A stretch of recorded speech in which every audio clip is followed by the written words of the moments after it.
এই ভিডিওটা হলো অষ্টমীর দিন সকালবেলা স্নান করে মন্দিরে এসে মন্দিরটা ভালো করে পরিষ্কার করে নিয়ে বাটা গ্লাসগুলো ধুয়ে নিয়ে আমি এক এক করে ফুলগুলো তুলে নিচ্ছি। ওই সাইডে গাছ আছে, ওই সাইড থেকে অল্প কটা ফুল তুলতে পেরেছি, কারণ ওইদিকে বাগানের ভাড়া করা আছে, তো ভিতরে ঢুকতে পারছিলাম না। তো আবার এই গাছ থেকে ফুলগুলো তুলে নিচ্ছি। আর আমার মাদের অনেকগুলো গাছ আর প্রচুর ফুল হয়, এত ফুল হয় আমার মা ঠাকুরকে দিও, গাছে অনেক থাকে। সবাই এক এক করে ফুল তুলে নিয়ে আসে। জানি ভিডিওটা অনেক লেটে আমি দিচ্ছি, দশমী চলে গেছে তারপর ভিডিওটা যাবে, কিন্তু কিছু করার নেই। মায়ের বাড়ি প্রচুর আমার শরীর খারাপ হয়ে গেছে। আসার দিন ছোট একটা ভিডিও করেছিলাম, কিন্তু সেই ভিডিওটা এখনও এডিট করতে পারিনি। ডক্টর দেখিয়েছি আমি, ওনার ওষুধ খেয়েও আমার শ্যুট করেনি, শরীর খারাপটা আর সারছিল না। তো তারপর বাড়ি আসার পর শরীরটা আরও ভীষণ খারাপ হয়ে গেছিলো। আমি যে ডক্টর দেখাই ওই ডক্টরটা দেখে আমার শরীরটা একটু সুস্থ আছে, আর সুস্থ আছে বলে ভিডিওটা আমি এডিট করতে পারছি। ফুলটা তুলে নিয়ে আমি এক এক করে ফলগুলো কেটে নিচ্ছিলাম, কারণ আমাদের তো অষ্টমী দিতে যেতে হবে না, পাপার মানসিক আছে। আর না তার জন্য এবছরে গেছি, না হলে যেতাম না, বাড়িতেই থাকতাম। ভেবেছিলাম আমাদের এদিকেই ঠাকুর দেখবো। মা বললো মানসিকটা চুকিয়ে দেবো, তোরা আয় এবছরে, তার জন্য যাওয়া আর কি। আর গিয়ে কিন্তু ভীষণই মজা হয়েছে। তো আর আমি আর কোথায় ঠাকুর দেখতেই যেতে পারলাম, দুদিন গেছি, তারপরে আর যেতে পারিনি। অষ্টমীর দিনকে গেছিলাম আর তারপরের দিনকে গেছিলাম, আর যেতে পারিনি। সেগুলোর ভিডিও করেছি, এক এক করে তোমাদেরকে দেব। আর এখন এই অষ্টমীর ভিডিওটাই যাবে, তারপরে এক এক করে যেগুলো ভিডিও করছি সেগুলোও দেব। যাই হোক, এখানে শসাটা কেটে নেওয়ার পরে আমি আপেলটা কেটে নিচ্ছি, তারপরে এক এক করে সব ফল কেটে নেবো। আর আমি স্নান করে একেবারে মন্দিরে চলে এসেছি। আর মাদের আজকে বাগানে কড়াই তোলা ছিল, তো মাকে বললাম তুমি কড়াইগুলো তুলে দাও, আর সাথে পাপার বাবাও কড়াই তুলছিল। তো জামাই, শ্বশুর, শাশুড়ি আর বৌদি, আমার বৌদি মিলে কড়াই তুলছে। আর স্নান করে আমি মন্দিরে চলে এসেছি, টুকটাক বাসি কাজ ছিল সেগুলো সেরে আর চলে এসেছি, কারণ ওদিকে তুলতে গেলে এদিকে আবার হবে না। 8:30টার মধ্যে এখানে পুজো শুরু হয়ে যাবে, তার আগে আমাদের ডালাটা দিয়ে আসতে হবে, বাতাসা তারপর ফলের ডালা দিয়ে আসতে হবে। তাই জন্য আমি আগে মন্দিরে চলে এসেছি। আর বৌদিকে বললাম তুমি স্নান করে খাওয়ার জোগাড়টা করে নিও, মা আর আমি পুজো দিতে যাব। বৌদি যেতে পারবে না, তার জন্য মা আর আমি যাব। আর মিষ্টি এখনও এসে পৌঁছায়নি, ওর আসার কথা আছে, জানি না কখন আসবে। আমি ছোট ছোট বাটাতে ফল টলগুলো সাজিয়ে নিয়ে আমি এই যে ডালাটা নিয়ে যাবো, এটা আলাদা করে সাজিয়েছি, আর একটাও সাজিয়েছি। আর বাতাসার যে থালিটা ওটাও আমার হচ্ছে কি মা সাজাবে, ওটা আমি সাজাইনি। এখানে ফুল সব সাজিয়ে দিয়েছি, এখানে সব আমি সাজিয়ে দিয়েছি। আর মা স্নান করে চলে এসে এবার ভোগটা দিয়ে দেবে। মন্দিরে সব রেডি করে দিয়েছি, এবার বাড়িতে চলে যাব। বাড়িতে এসে আমি রেডি হয়ে গেছি, দুই মার সাথে আমি যাচ্ছি।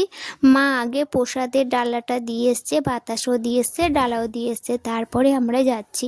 দুই মার সাথে পূজা আমি চলে যাচ্ছি। আমার দিদি শাশুড়ি আছে, আর আমার মা আছে, আর পূজা আছে। পূজাকে বললাম তুই শাড়ি পরে একটা, তো ওর গায়ে কোনো ব্লাউজ ফিটিং হচ্ছে না, কিন্তু ও আর আমি তো একই সমান, আমার ব্লাউজটা ওর হয়ে গেছে, তার জন্য আমার শাড়িটা সুন্দর করে ওকে পরিয়ে দিয়েছি। আমরা এখন চারজনে হেঁটে হেঁটে যাচ্ছি, আর দিদিরা আগে চলে গেছে। আর বাইরে ভীষণ রোদ, পাপার বাবা আর পাপার পাপাও চলে গেছে, সবাই চলে গেছে, আমরাই যাচ্ছি। আমার একটু লেট হয়ে গেছিলো, কারণ অনেকজনকে শাড়ি পরিয়ে দিয়েছি, তারপর লেট হয়ে গেছে যেতে। আর মা তো আগে ডালাগুলো দিয়ে এসছে, তাই জন্য লেট হলে কোনো অসুবিধা নেই। আমরা এক এক করে সব চলে এসেছি মন্দিরেতে, আমাদের দুর্গাতলায় চলে এসেছি। আর মা আর পাপা ওই যে গেছে প্রণাম করতে, আর পাপাকে একটা স্যান্ডো গেঞ্জি পরিয়ে দিয়েছি। ভীষণই রোদ্দুর, জামা পরে এসেছিলো কিন্তু খুলে দিয়েছি, একটুও থাকতে পারছে না, এত রোদ। আর সাইডে সব মাঠটায় বালি মাটি ফেলা আছে, তো ওই মাঠেতে থেকে ভীষণ রোদ্দুরের তাপ আসছে, তাই জন্য ও একদম থাকতে পারছিল না, তাই জন্য জামাটা খুলে দিয়েছি ওকে। পাপা একদম থাকতে পারছে না, তা আমি বললাম ওর পাপাকে যে প্রণাম হয়ে গেছে, ওকে নিয়ে চলে যাও। আর এই পূজা আমার আর একটা ফোন নিয়ে সারাক্ষণ ঘাঁটাঘাঁটি করছে, আমার এদিকে পুজো হচ্ছে তুই দেখ, আর পিছনে আর একজনে দেখো সে বাবল বেলুন আছে, ওইটা নিয়ে শুধু ফুলাচ্ছে। আর আমরা এখন চেয়ারে বসে আছি, নিচে বসার জায়গা পাইনি। পুষ্পাঞ্জলি হবে বলে সবার হাতে ফুল দিয়ে দিচ্ছে। আর এখানে দেখো সবাই গণ্ডি কাটছে, অনেকে গণ্ডি কাটছে। তো ঠাকুরমশাই বললো যে যারা গণ্ডি কাটছে কাটুক। আর আমাদের এদিকে পুষ্পাঞ্জলিটা হয়েও গেছে।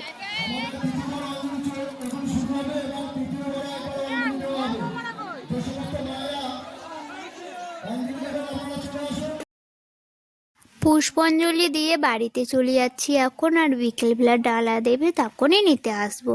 আর মা আর আমি যাচ্ছি, সবাই এখন ওখানে দাঁড়িয়ে আছে, টুকটাক কেনাকাটি করছে। আর বাইরে ভীষণ রোদ, আমি মাথাতে কাপড়টা দিয়ে দিয়েছি। আর রাস্তাতে এত রোদ, হেঁটে যাওয়া যাচ্ছিল না, যেহেতু আমরা খালি পায়ে এসেছিলাম। আর ইটগুলো না ভীষণ গরম হয়ে গেছে, পা দেওয়া যাচ্ছিল না। তাও মা আর আমি হেঁটে যাচ্ছি। আমি মাকে বলছি, মা একটু জোরে জোরে চলো, তাড়াতাড়ি বাড়িতে চলে যাব। আর পাপার বাবা, পাপা তো আগেই চলে এসেছিলো। আর বিকেলবেলাতে, মানে এই সন্ধেবেলাতে, বিকেলবেলা নয় সন্ধেবেলায় 7টার মতন বাজে, আমি আর পাপার বাবা আর পাপা মিলে আমরা এখানে আরেক জায়গায় ঠাকুর উঠেছে, আমরা সেখানে দেখতে এসেছি। আর এই সামনের গেটটাও খুব সুন্দর করেছে। আর কেউ আসেনি, দাদা বৌদি দিদিরা সব শিয়ালদাতে ঠাকুর দেখতে গেছিলো। ওখানে একটা প্যান্ডেল খুব সুন্দর করেছে নাকি, ওখানটায় গেছি। আমাদেরকে যেতে বলেছে কিন্তু আমি যাইনি, পাপা অনেক ছোট তো তাই জন্য যাইনি। আর এখান দিয়ে হেঁটে হেঁটে এখন যাচ্ছি। এই সাইডে একটু ভালো করে আলোও দেয়নি। আর এদিকে দেখো জল বেঁধে আছে, প্রচুর বৃষ্টি হয়েছে এদিকে, মানে আজকে না অনেক দিন আগে হয়েছিল। সেইগুলো সব জল বেঁধে আছে, যাওয়ার জায়গা নেই, রাস্তা পুরো ডুবে গেছিলো, তার জন্য জলগুলো সব বেঁধে বেঁধে আছে। এত গরম, দিনে যেমন রাতে তেমন। পাপার বাবা বলছিল এই শাড়িটা পরে আবার যাচ্ছ, আমি বলছি কী হয়েছে। আর এই শাড়িটা সত্যি খুব নরম, পরেও খুব আরাম, তাই জন্য এই শাড়িটা আবার পরে নিয়েছি। আর পাপা এদিকে একটু হাঁটে না, সে তার পাপার কোলেই উঠেই যাচ্ছে। আর রাস্তাগুলো ভীষণই ভাঙা, অনেক সাবধানেই যেতে হচ্ছিল। আর এখানে লাইট দেওয়া আছে, এদিকে লাইট দেওয়া আছে, ওই দিকটা অল্প অল্প লাইট দেওয়া আছে, আর একটা বেশি লাইট দেওয়া থাকলে ভালো হতো। আমাদের এই পাড়ার মধ্যে 4 জায়গায় ঠাকুর ওঠে, তো এই প্রতি বছর এখানেই চলে আসি ঠাকুর দেখার জন্য। কিন্তু এবছর আসার ইচ্ছা ছিল না, ওই পাপার মানসি ছিল বলেই তাই এসেছিলাম। আমরা প্যান্ডেলের ভিতরে ঢুকে গেছি, যার পথে এই যে ইটের রাস্তা। আর এই যে ঠাকুরটা দেখো ভীষণ সুন্দর করেছে, খুব ভালো লেগেছে ঠাকুরটা। আর এখানে প্রসাদ দিচ্ছিল, পাপার বাবা একটু প্রসাদ নিয়ে নিল, আমরা একটু প্রসাদ খেয়ে নিলাম। খেয়ে নিয়ে আমরা এই প্যান্ডেলের বাইরে এবার একটু দাঁড়িয়ে একটু ঘুরে ঘাড়ে চলে যাবো। চারদিকে গাছপালা আছে, খুব ভালো লাগছিল।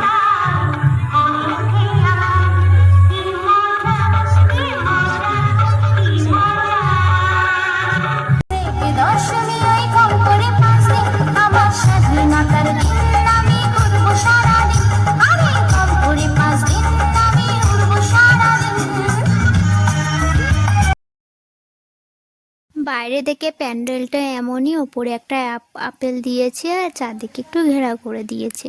আর পাপার অবস্থাটা দেখেছিলে, সে খেলনা কিনবে বলে দোকানের সামনে দাঁড়িয়ে আছে। আর ওর পাপার এত ঘাম হয়েছে, ওর পাপা ঘাম মুছছে আর ও দোকানের সামনে দাঁড়িয়ে আছে। আর মেলাতে অনেক দোকান বসেছে। আর এপারে তো মিউজিক্যাল চেয়ার হচ্ছে, মানে খেলা হচ্ছে মিউজিক্যাল চেয়ার, তোমাদের দেখালাম।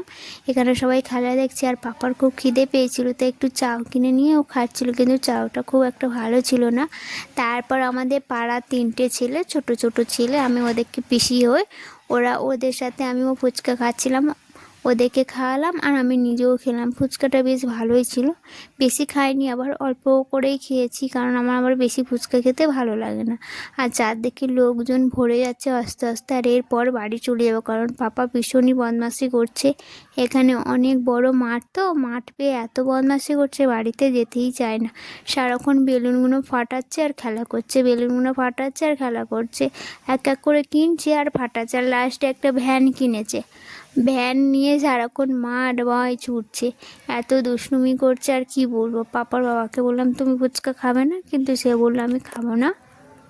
আমি বললাম ফুচকা না খাও, অন্য কিছু খাও, সে কিছুই খাবে না, কারণ তার খেতে ভালো লাগে না, আর বাইরের জিনিস সে খায়ও না।